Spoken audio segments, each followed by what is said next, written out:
mkampenia sana kuja hapa pia na alichaguliwa na ODM, lakini nilimwambia wanawapa amchague na naona anajitahidi kabisa. Ni Azimio, tumpigie.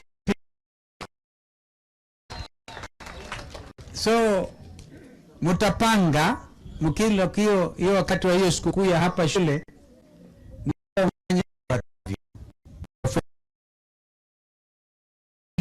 ripoti ya shule tumeona vile ambavyo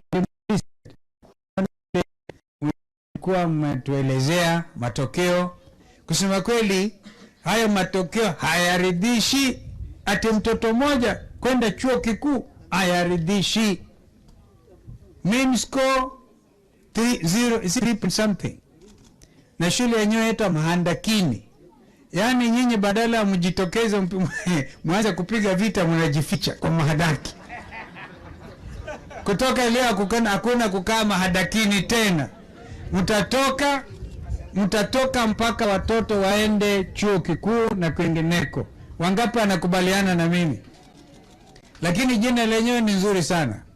Kwa sababu inaonekana bado wa Kenya tuko kwa mahadaki.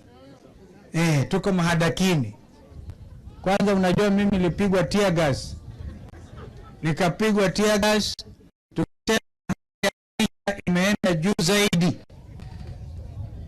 Na sijui kama pengine wengine watapigwa tear gas, sio mimi. Inaonekana itakuwa raia sasa.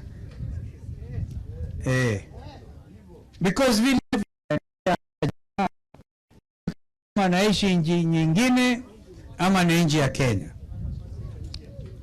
Na washukuru wabunge wetu kwa msimamo waliochukua, na hiyo ndio hali ya wapinzani. Nakumbuka aliye mamlakani Rais William Ruto akisema anataka strong opposition.